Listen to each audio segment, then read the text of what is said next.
What's up, fellow lords of gaming, and welcome back to another episode of Marvel Future Fight. Yeah, so thank you guys so much for still sticking with the channel through the new year.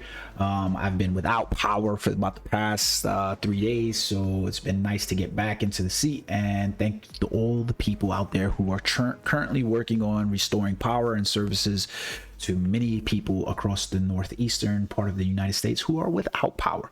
So let's jump right into this discussion about the Hellfire Gala. Yeah, we've got 3 new uniforms. First up and foremost, I want to talk about Psylocke's uniform, Captain Britain. I want to give a shout out to Mr. Two Core Harvey, who pointed out to me that, you know, this version that we have here is this is Psylocke in Captain Britain uniform, which kind of, I want to say this teagued me off a little bit, and I'm going to point out why. Okay, so Harvey pointed out that this is actually Captain Britain Betsy Braddock in her Gala uniform.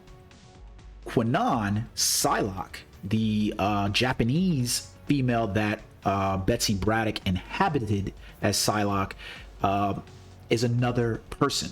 And so it's interesting to me that they basically went with this route, because essentially I felt like they should have created a new character. So I had to go back and brush up on my reading about Psylocke. She has a really sordid history. You know, basically Betsy Braddock basically inhabited the body of Quinnan, this Japanese assassin, and they basically both had the name Psylocke. And then in 2019, I think it was, as Mr. Two Core Harvey pointed out, you know, they basically split. And so this was basically when all the mutants got to Krakoa. And so basically you now have 2 characters. You have Betsy Braddock, Captain Britain, and then you have Quinnan, the Japanese assassin, Psylocke. So much so that the 2 of the characters are also on separate teams inside the comic books. So the fact that and the funniest part about it is that the Hellfire Gala actually gives 2 different looks to 2 separate characters. You have Captain Britain, Betsy Braddock, who's sporting this Maid of Might uniform here, which, you know, just her hair just looks weird, especially with the flowers and stuff like that. It's just a weird look to me. But I purchased the uniform nonetheless, and you can see why. So I would have expected them, with that knowledge, to create a separate character. Like, for instance, we have 2 different Spider-Gwens. Like, we literally have Gwenpool and Spider-Gwen. Why have you guys not split these characters, especially understanding the history of those characters? We should essentially have 2 separate characters, but we don't. So let's start out with this character nonetheless for the patch details, because I think this is going to be the most interesting one. What we'll do is take a look back at her most recent uniform, which was her disassembled uniform, and compare it to the changes that we currently have inside here. So let's start out with the skills for the character. Basically, we have the uniform effect, and let's take a look at the uniform options on her. So basically, we went for a 10% increase of HP. She has a she also gains the ability to ignore targets' dodge rates by 40%, and she gets an increased skill damage by 15% and increase of bonus damage by 15%. So she loses on 30% chance to penetrate with mind immunity effect. So if we go back to her other uniform, we can see the uniform effect on there. Yeah, so you can see it right here. She doesn't really have the mind damage anymore on there, the 30%, but the increase in HP and the ignore targets dodge rate will clearly make her a viable person for World Boss Ultimate Legend. If you don't know by now, you really should know that dodge rate is going to be one of those things that you're needed. The ignore targets dodge rate is going to be one of those things you need in order to compete in World Boss Legend. So let's move on from that and go back into some of her other skills. So we got her yeah, okay, so I can't talk obviously today, but let's jump back into the seat. So Now, what we have inside here is she's got changes to her passives, her tier 2 passive, and her, initial passive skill is going to be so psionic immunity is what she had before. We can see that she has immunity, increased mind resistance, and immunity to mind control effect. They've basically added guard break immunity onto this skill, which is really good, right? Then we can come up here and we see unlocked potential. Her passive, second one right here, is going to be mental fortitude, which she now gains critical damage increased by 30%. She also gets increased guaranteed critical rate by 30%. And then she still has the increased mind damage by 35%. But you can see the 100% chance to penetrate with super armor, blah, blah, blah, is no longer on that skill. So it's a straight up just applies to self. There's no activation rate anymore on that passive skill. Before that had to be when Butterfly Phantasm was used. Not there anymore.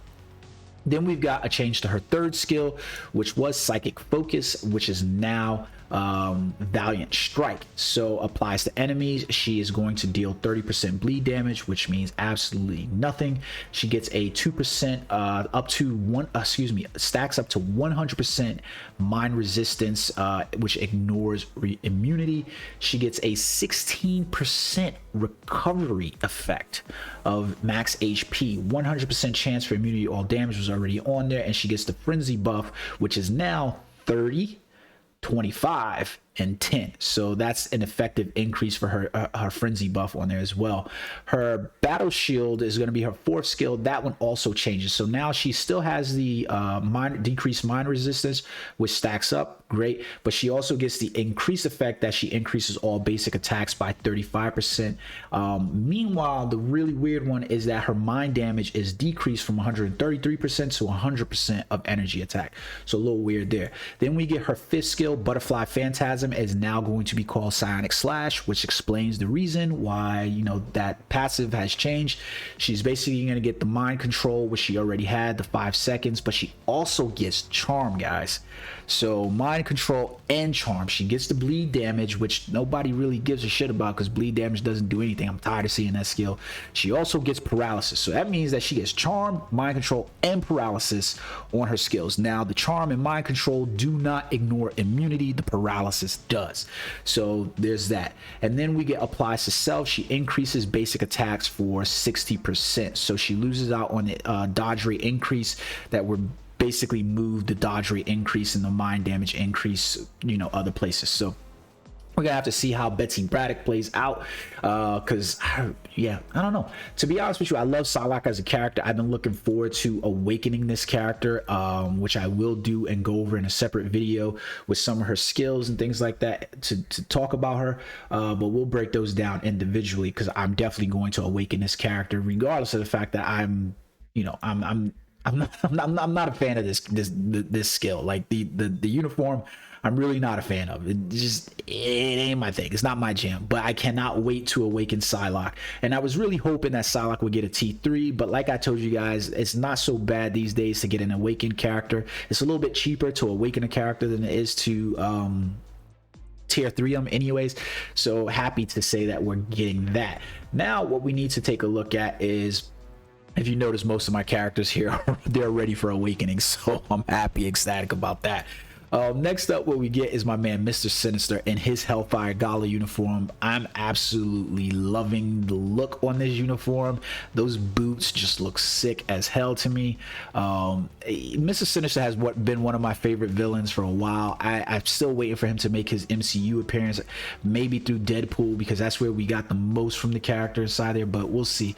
So let's take a look at his previous uniform that he had here. This is his more traditional look in the comic books, and let's take a look at that one. He's got quite a few changes on his skills as well. So let's first take a look up at the uniform effect, because obviously he had none before because it was his base uniform. Now the sad part about Mr. Sinister for me is that when he basically had this uniform previously, he basically became a Shadowlands character. He's basically a Shadowlands clear. I'm hoping that changes with this character as he goes forward, because I would like more than a Shadowlands character, but we'll have to see how it's gonna look. But having him just be a Shadowlands character, I use him, but it's one of those things like I kind of want more. So on his new uniform, he's basically getting increased guaranteed dodge rate by 35%, ignores targets dodge rate by 30%, and then he gets a guard break immunity as well. So this is a really cool uniform effect that he's basically getting inside there.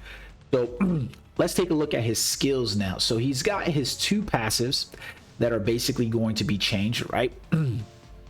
So Mad Science at the top here is his tier 2 passive. This one basically is going to increase summon characters' attacks, their basic attacks and basic defenses by 30%, and then increases the HP by 20%. So it's still exceptionally the same because they're increasing the duration, but now what we get is the increased skill duration is 40 and 30, and then we get decreased basic damage received by 30%. So it's really weird to deal with summons characters because essentially dealing with summons characters creates a problem in the game. Usually summon characters that have summons inside Marvel Future Fight are not that good. That's just the truth of the matter. Then we get Self-Experiment, where he has his activation when HP is below. He still gets the 100% recovery of all debuffs. So these are not changes. The cooldown time has changed. So we're effectively going from a 140-second cooldown time to 90 seconds. So that should be better overall for us there. Should be able to keep him alive a little bit longer. So let's go into his skills now, right? So we basically had Sinister Greeting. So this doesn't really look like it's changed all that much. He's actually he's gained a stun of 2 seconds. Summons the illusion now with 100% of the summoner stat instead of 50%. So they've made the summons way stronger by having it with 100% of the summoner stats, still for 7 seconds. So not quite a lot change there, but being that it is a 50% increase for the summoner stats, that's good, because now it's basically another clone of Sinister instead of just being like a half-baked idea. Helix Beam is now becoming Hellion Chalice, so he has silence on the skill, so he should be able to be used inside ABX. So hopefully that's what his expanded role is going to be. Now he also has mind control for 3 seconds, and then he has increased basic damage by 10%. So that applies to enemies. And so what we have now, so why would they give increased base? Is this wrong? It's saying increases, it says applies to enemies, increase basic damage received by, okay. I was a little confused in there for a second. I was like, huh? Why are you increasing the damage on another person? But okay, increases the damage received by 10%. All right. So then we get his applies to self. We see he copies the target. This was a really cool skill because he copied the target to summon an illusion whose stats were 50% of the caster stats. Now he's going to summon that illusion and get 100% of the target. So basically, it was funny because you can go inside gameplay and you can basically summon another character of those. So it was a really cool reason why I like to use Mr. Sinister and Gnome. But now it's going to be 100% instead of 50%. Now the weird part is that we see a decrease of his mind damage from 291% to 60% of energy attack. I don't know why. Why that decrease? Maybe because of the 50% increase for the summons. We'll have to see how it works out, because I'm definitely going to play him overall, and he's going to be one of the characters that I 100% will awaken in this game. So Genetic Shockwave, he basically gains stun on this skill. He increases all basic attack now for 70% for each surviving summoned character. Still up to 3. He recovers HP by 7% for every 1 second, so that's an increase of 5. So it's a really good, because that was one of the things that he suffered from mostly, was his inability to recover and survive. And then he increases recovery amount by 50% per surviving summoned character, which is still the same. So that's pretty good. So we then still see a increase here now of mind damage from, no, it's a decrease, as a 3% decrease here. Why do they do that? I don't know. Why would they do that? So now he gets a new skill called Clone Shockwave from Gene Therapy. His clone Shockwave gives him incapacitation and paralysis, which ignores immunity. So that's good because that means that it can be used world boss overall. So then we get applies to self, right? So before he only had bind on his skills, so having incapacitation and paralysis are really good. So then he applied to self. So now he's getting an increase all basic attack and all basic defenses by 20%, all speed by 10, and critical rate by 20. And we have 100% chance for immunity to all damage. So he's got a lot more ways to survive now overall. So this is good. His fifth skill is going to be called the Evolution Sphere. Applies to enemies. The stun is still there, but now he also has bind, and he decreases all basic defense for 30%. And then he also has his application to self, where he's going to become invincible for 3 seconds, and then he just has a mind damage inside there. So yeah, you know, we'll look and see at him. The uniform overall, this new Hellfire Gala uniform, it's fire. We're going to do an individual breakdown for that character. Now, perhaps one of the better characters overall inside this update was 100% Colossus, without a doubt, because Colossus was probably the only tier 2 character that was a native, that he's not a native tier 2, the only tier 2 character that was still being used, meaning that this character still had potential across the board, meaning everybody was still using this character inside PvP. 100% this character was still good, especially because of his passives inside here. So what we want to do is take a look back at his uniform to make sure that he hasn't seen any nerf. So the uniform that everybody was using was effectively the Phoenix 5 uniform. It's a good uniform. We can look at the uniform effect here, and we see he has immunity to fracture, and he decreases basic damage received by 30%. So now he still has immunity to fracture.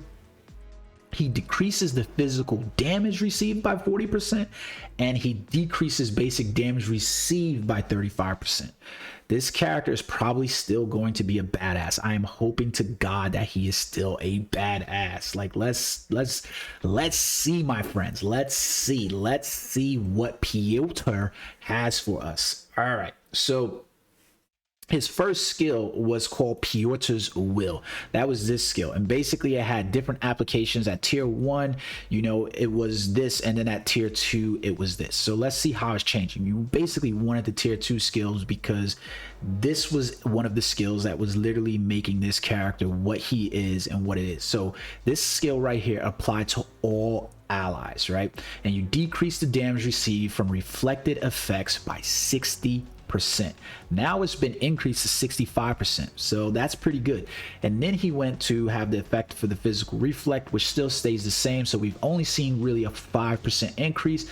This skill was already badass. 5% is going to just make it stronger. Even if it's just 5%, it's going to make it stronger. So I don't think people are going to complain. 5% is not a lot, but it's still going to make this character strong.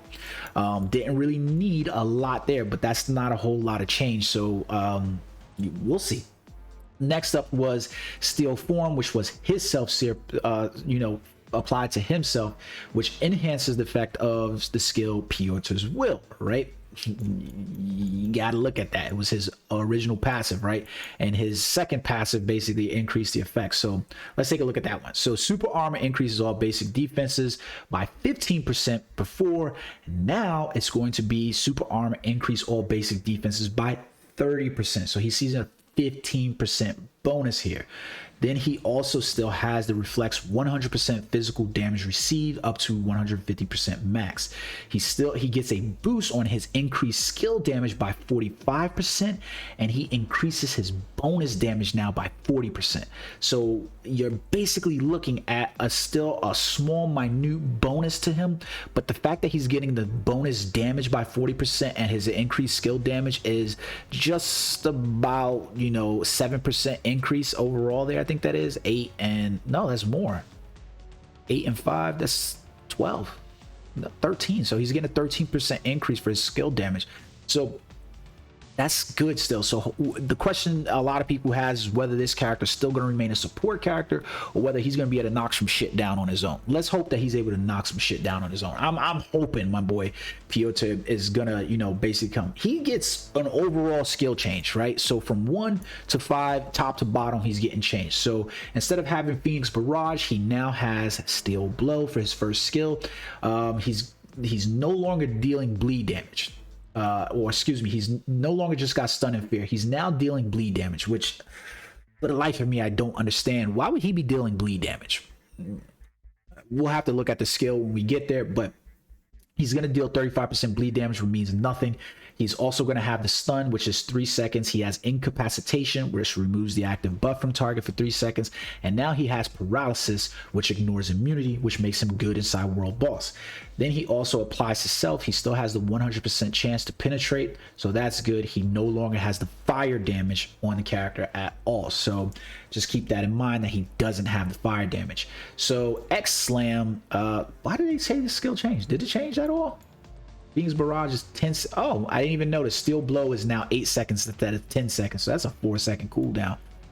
X Slam is still the cooldown time of 4 seconds. He now has Stun, Fracture, which he already had. He decreases all basic defenses for stacks up to 35%, which is the same. So this skill hasn't changed. The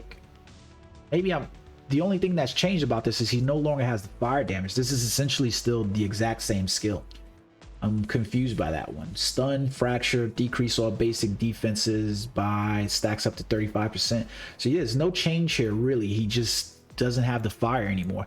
So then we got Flaming Shoulder Charge, which is now Crushing Fist. He has Stun, Silence, Incapacitation, Paralysis, which ignores immunity. He gets to decrease all basic defenses, which stacks up to 30%. So this is actually that's weird. This is actually a decrease for him. And then he increases all basic defenses by 40%, or increases all basic, which was 35%. He gets the 100% chance to immunity for all damages. But then it looks like he's losing quite a bit here, because he increases the increase of all basic attacks that he basically had here, the accumulation of true damage. They're stripped from his third skill. So he no longer has the accumulation and things like that on his skill. Those have all effectively been stripped from the character. That is weird. That is really, really weird. So next up, we got Fastball Special. So Fastball Special is gonna be now called Strong Willed Slam. Okay, so Strong Will Slam. Let's see what we get from this one. So now we have Stun, Fear, Fracture, and Paralysis on his skills. He's got 100% chance to penetrate with Super Armor. And then here is where he gets the buffs. So it looks like they essentially moved the buffs from his previous skill to this one. And he gets to increase all basic attack by 45%, all basic defenses by 30%, and all speeds by 5%. And he gets the physical damage of 93% instead of 95%. But this has also been increased in terms of cooldown because it's 18 seconds instead of 10 seconds. So we'll have to see how that works out. So instead of having Phoenix Storm, he now has Metallic Maelstrom. And we can see here he has Stun for 3 seconds, decrease all basic defenses for 35%, and then we get applies to self. So he still has the ignore target's dodge rate, the 100% chance to penetrate, the accumulation is here. So everything on Metallic Storm is exactly the same except for the fire damage is no longer there. So it looks like effectively his third skill got stripped. We'll have to see what his awakened skill looks like, because he doesn't have a true damage accumulation on this skill. So they basically essentially left the true damage accumulation on his 5th skill and removed it from his 3rd skill overall, and they passed the buffs from his 3rd skill to his 5th skill. So we have to see how those work out, and we'll have to see how his awakening ability looks. So all 3 characters, both Mr. Sinister, Psylocke, and Colossus, have also received awakened character pools inside here. So basically, Piotrs is basically all of them look just about the same. They deal 50% burn damage, 30% bleed damage, doesn't mean anything. Stun, incapacitation, paralysis, decreases everything up to 70%, and then they get a increased critical rate increase by 35%, critical damage increase by 35%, ignore target dodge rate by 70%. Invincible removes all debuffs, increases basic damage by 50%, and increases all basic attacks by 25% and basic defenses by 25%. Now, the really sucky thing is those stats pretty much are the same on every character, except, well, at least between Mr. Sinister and Colossus. The only character that it changes for is on Psylocke. She gets a total true damage accumulation on her awakened skill for the total true damage accumulated is damage dealt. So this is gonna probably make Psylocke a lot better. Hopefully it does. I still would have liked to see a difference in characters there, where, you know, Psylocke was you know, a different character from Captain Britain. I think that would have probably appealed a lot more. Along with this, we also have new skill artifacts for the characters. So let's go to the store, and we should be able to see where were they at. Dimension chest, artifacts, and let's see, purchase. So there should be, yeah, there we go. So we've got artifacts for both Colossus, Mr. Sinister, and Psylocke. Psylocke is an 80% chance to increase critical damage by 35% on critical attacks. Sinister is going to give you immunity to capacitation. Immunity to incapacitation gives you guard break immunity as well, and then he's also going to give you that all-encompassing, you know, recovery effect. HP recovers HP by 50% of max HP when the buff ends, and recovers an additional, so HP does not drop to 1 or below. It's a good effect. Colossus, meanwhile, is going to get a nice bonus as well. His unbreakable passive, he's going to recover HP by 10% and an additional, so that's the activation, say 50% of the time that he's hit, he's going to recover some shit. So you better make sure that you're hitting him fucking hard, basically, is what his artifact says. So it's there for you guys. They did do a number of other fixes inside the game, but those are not important. I hope you guys enjoyed the video. I'm really looking forward to awakening these characters. I think the one character I'm gonna have a problem with awakening is Mr. Sinister, and that's mostly because, yep, his gears are down at 20%. Colossus and Psylocke, yeah, their gears aren't. I just kind of ran out of to use, so we're going to work on those characters, and I'm definitely going to bring you guys individual videos to show off those classes. Hope you guys enjoyed this video. I'm thankful for being back to you guys. Like I said, power outages and everything happened. Until next time, guys, peace.